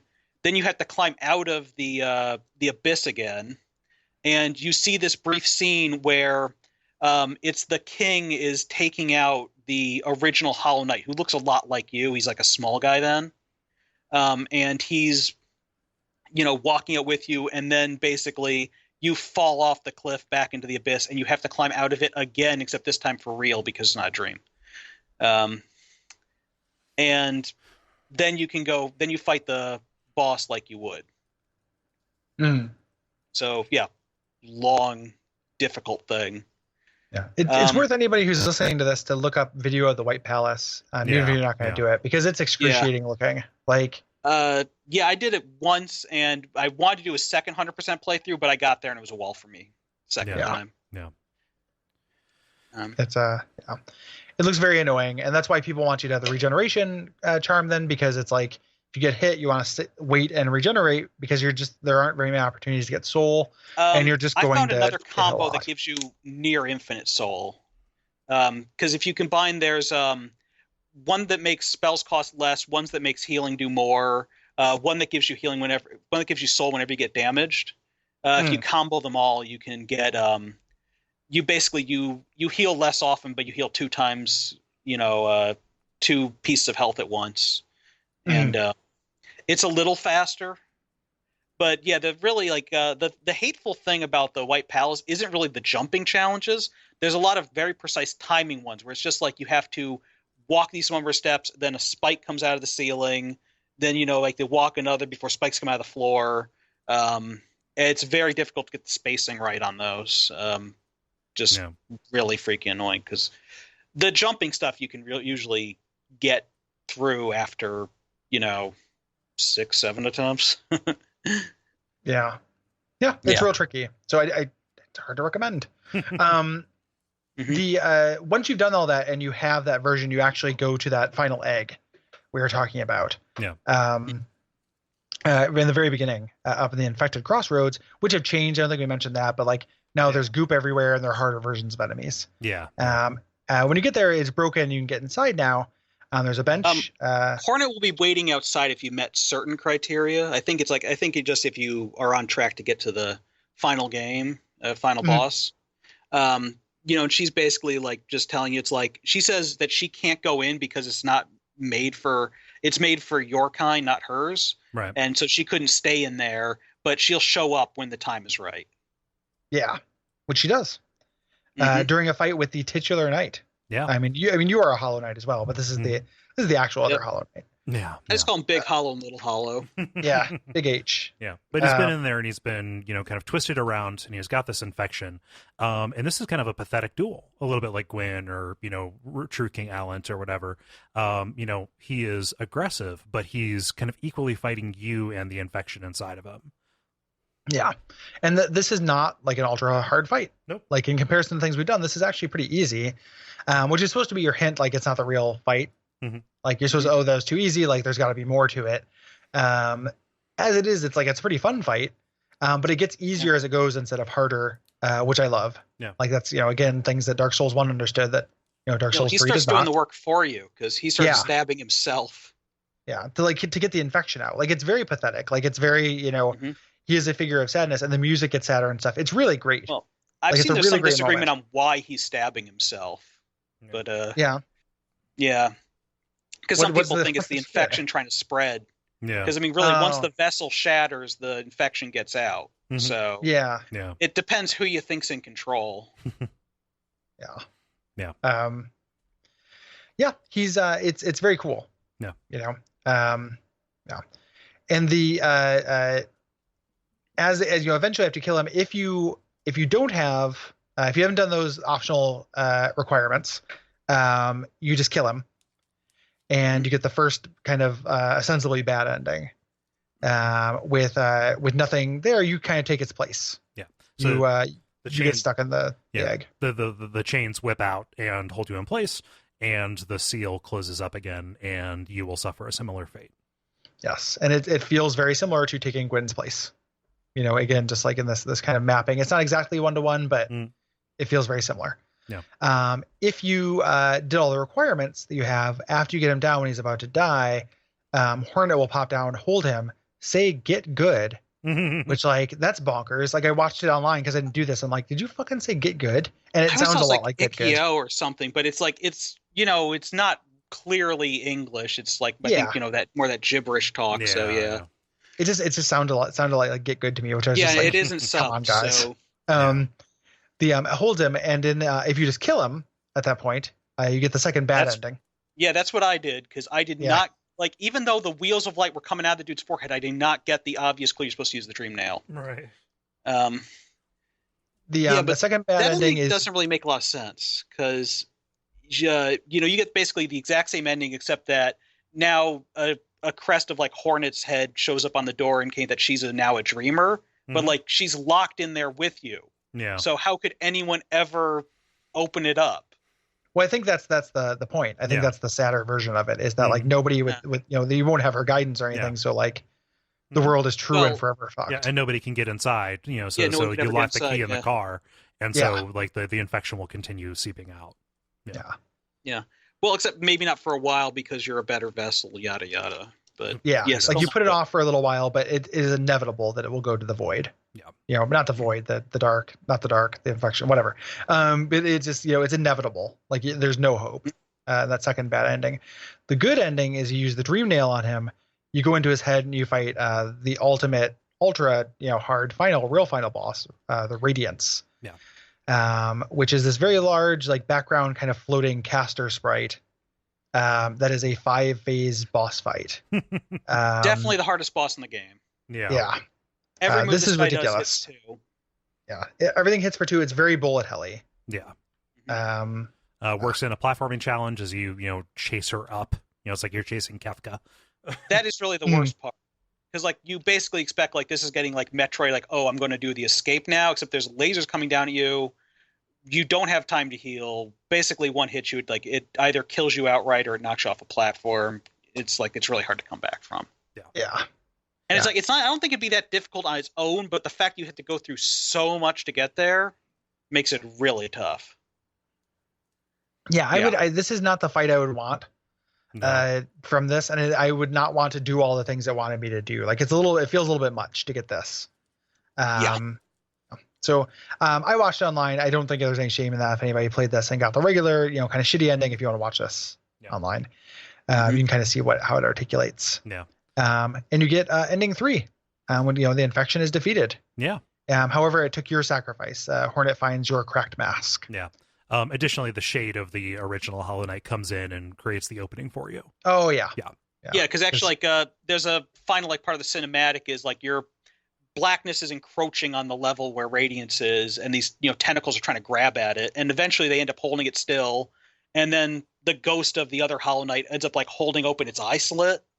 And you just like you turn all powerful. You get all these black tentacles just start coming out and slashing at it, constantly. Looks really awesome. Yeah.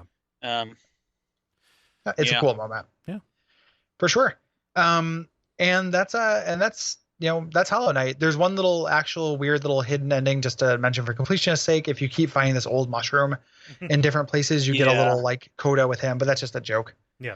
And that a lame joke. And that's the game, which is like I was incredibly happy with. There were minor nitpicks about it, but there were just the kind of things where it was like, boy, this would to me this would be a 10 out of 10 if it wasn't for those things. Right. Like they're making them better. They're addressing one of the major ones with that fast travel thing. Hopefully. Yeah. I don't know exactly how that'll articulate. Well, fast travel still isn't more benches.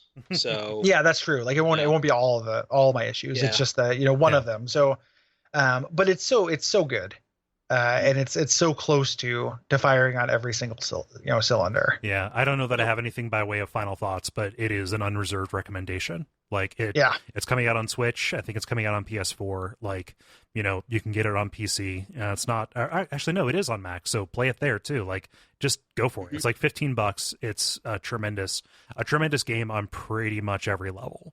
You're getting a tremendous amount for your dollar there too. Yeah, I mean, because it's 30 hours of Metroidvania for $15. So that's just a great deal. Yeah, throw these guys a bone. Buy a plush. Buy the the soundtrack.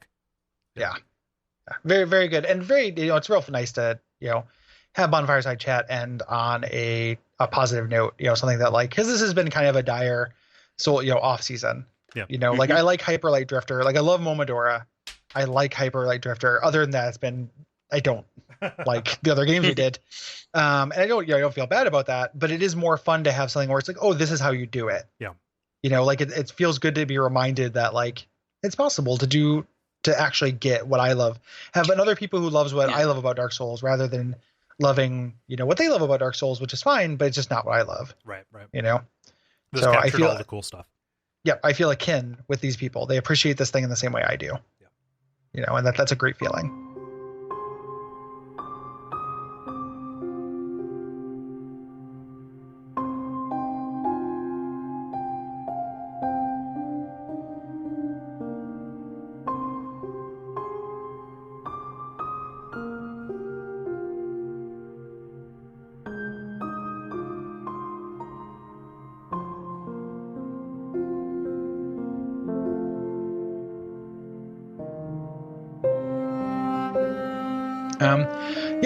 So, Nick, thank you for sticking around on this very long recording session with us. Oh, thank you for having me.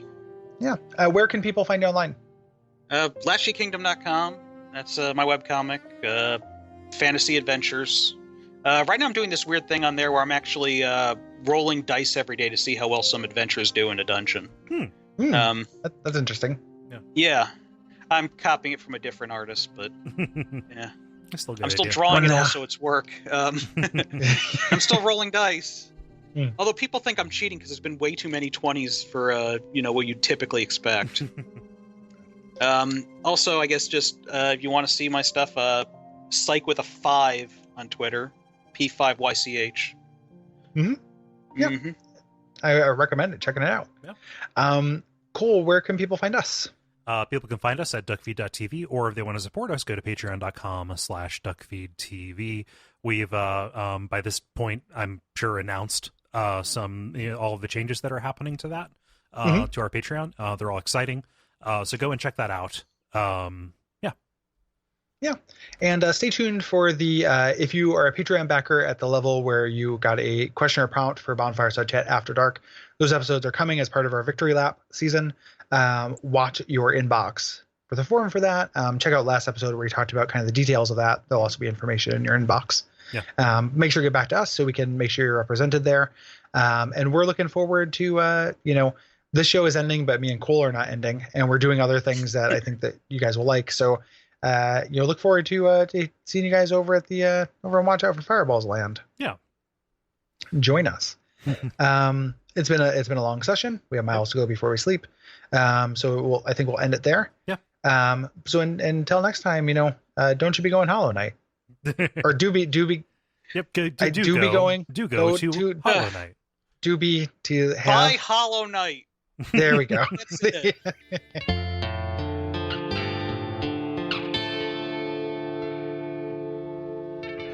And we all pray that we will have far more soon